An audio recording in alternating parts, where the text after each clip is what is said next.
Hey there, welcome back to What the Hell is Warframe. In the last episode, we covered the overall intro to the game involving the very basics of what the hell's going on here. If you haven't yet, go check it out. Now that you've gotten a basic idea of what's going on, it's time to figure out where you're going next. I left off on the last episode talking about the star chart. Basically, you need to go from one planet to another by cutting a path from mission to mission leading to these junctions. The junctions serve as a sort of rite of passage where you'll need to prove your worth to another warframe by killing them. Murder is always the answer. If you haven't messed with the modding system yet though, you're probably going to have a very difficult time doing this. Now you might be asking, this game has modding capability? Well, yes and no. I'm not talking about the kind of mods that put Grenier in sexy swimsuits, although that would be quite fun. No, instead Digital Extremes found a way to completely avoid modding communities in their game by implementing an upgrade system called mods. It's not an acronym, it doesn't stand for anything, it's just confusing. Why is it confusing?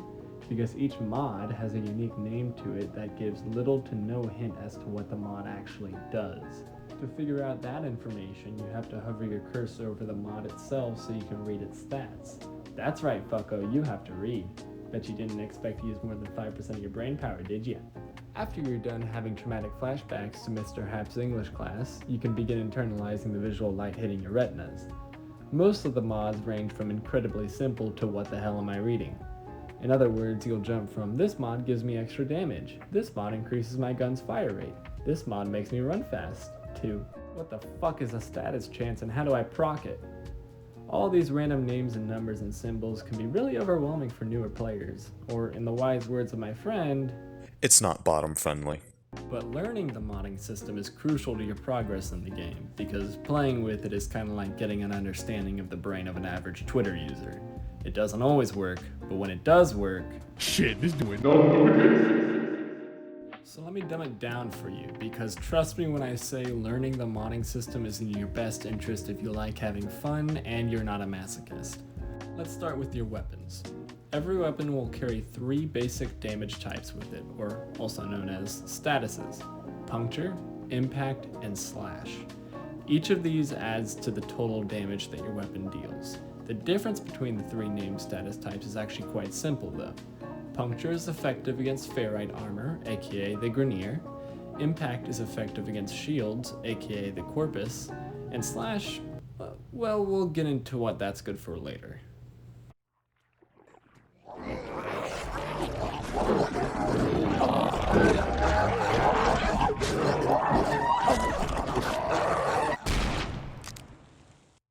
Critical chance and critical damage stats are pretty self-explanatory for the most part. Critical damage mods will modify your weapon's critical multiplier stats, meaning if your weapon has a standard multiplier of 2x, every crit you hit will be twice the normal damage. Putting on a critical damage mod can boost your critical multiplier stat to 3x, meaning your crits will deal 3 times the normal damage. Got it? Good, because now we're going to do some math. Critical chance stats are self-explanatory until you get past the 100% margin. Does your weapon have a 90% critical chance stat? Cool, you'll deal crits 90% of the time. But what happens when you upgrade a bunch of critical chance mods and apply them to create an overall critical chance of 125%? Are you going to hit crits 100% of the time? Actually, yes, but also no. To keep things simple, let's work with 2 set numbers: 125% critical chance and 3x critical multiplier. At 125%, it's pretty safe to assume that you're going to shoot some critical hits no matter where you shoot your target. And at that, the critical hit is going to be 3 times your regular damage. But what about that extra 25%? Well, along with your critical bullet, there's a 25% chance that your already critical bullet is going to turn into a super critical bullet, multiplying the damage even further. This works with the number your critical multiplier displays, so basically 100% of the time you're going to hit a regular yellow crit dealing 3 times your normal damage, and 25% of the time you shoot a crit that does 6 times your normal damage. Understand? A crit is your damage multiplied, turning the damage number from white to yellow, and a crit past that is your crit damage multiplied twice, turning the number orange. And a crit past 200% results in a red crit hit that I don't need to explain to you. Just look away, it'll all be over soon. Is all this math boring you? Are numbers too hard for you? Fine, normal damage is like Yellow crits are like... Orange crits are the equivalent of...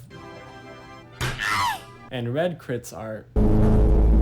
Next is elemental status types. Don't worry, I'm done throwing math at you. Kind of. Let's start with the basics and work our way down from there. Hopefully this graph I've made will help you follow along. Heat damage is fairly simple. It'll set enemies on fire and hurt them over time. Electric damage stuns enemies and chains damage from one enemy to another. Cold damage slows down enemies. Yeah. Toxin damage deals damage over time to an enemy's health directly, passing by shields and armor. Got it? Easy. Now, time for chemistry, baby. We can combine elements to make new elements. When you apply heat damage and cold damage on the same weapon, it creates blast damage, which sounds pretty explosive, but is actually really underwhelming. It's really good against robotics, though. Heat and electric damage create radiation damage. This one actually has a really fun effect to it. By giving the enemy a brain tumor, they wildly begin attacking the closest entity to them, including their own family members. Heat and toxin damage create gas damage. A toxic cloud of gas will linger where your bullets land and hurt anybody that walks into it. Cold and electric damage create magnetic damage, which sucks against just about everything, but absolutely devours any and all shields in a 5-mile radius. Electricity and toxin damage create corrosive damage, which very effectively chews through armor, but that's about all it can do. And then there's viral damage. Oh boy, the child of cold and toxin damage. Viral damage is just good. I don't know what exactly makes viral damage so powerful against literally everything, but it is.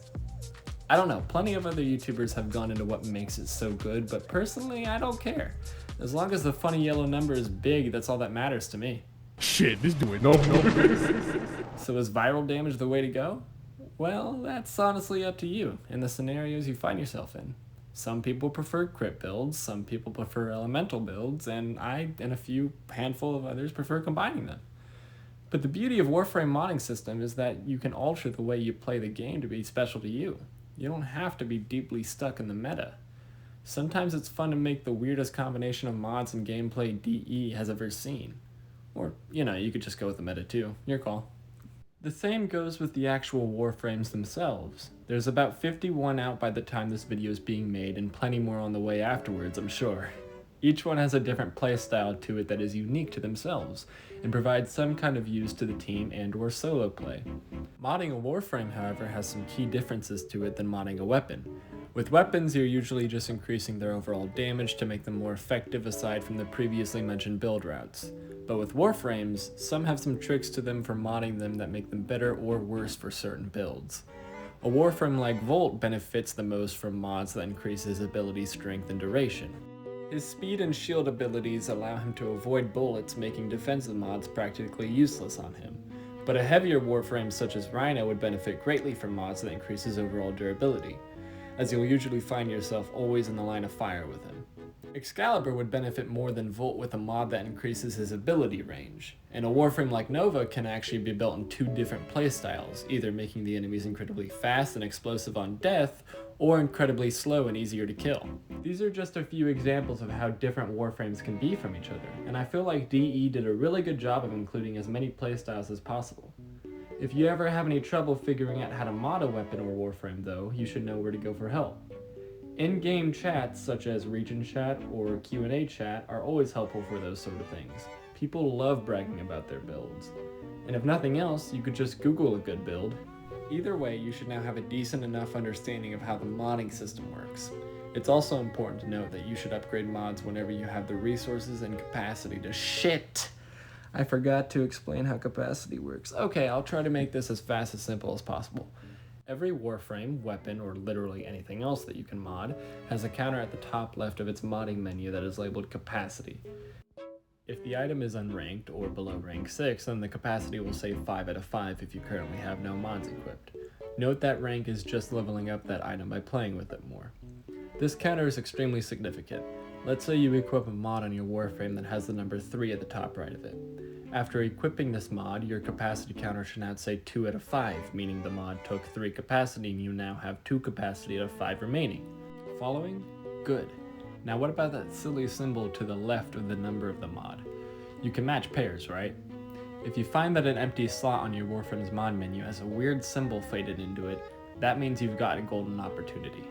If the symbol in that empty slot matches the symbol on the mod, put the mod in that slot immediately. The number will turn green and you'll notice that the mod will take up less capacity than it did before, specifically half the capacity that it did before, or just rounding to the closest number. Now you've got room for another mod, but be careful with this matching game, because if you put a mod into a symbol slot that doesn't match the mod symbol, it'll double the mod's capacity, making it fat. It should be noted that neither of these matched or unmatched pairs affect the mod's actual strength or use, just how hefty it weighs in your mod menu. 5 capacity might also seem like a very small amount for having so many mod slots. Luckily, the more you level, or rather rank up an item, it increases the mod capacity it can carry, to a maximum of 30. There's also a way to double that mod capacity, but we'll get into that in chapter 3. For now though, let the last thing I teach you in this chapter be this. While equipping mods, you also have the option to upgrade mods, making them more combat effective. To do this, simply click the button at the bottom right of the mod menu called mods. After that, you should be taken to a separate terminal that should display the installed mods you have equipped at the bottom of your screen. Find and click one of the mods you were planning to upgrade, and an option called Fusion should light up at the upper left.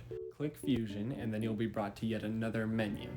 In the middle of your screen, you'll have your mod along with the option to upgrade it all the way to its own respectful max, or just partially there if you don't have enough capacity or resources.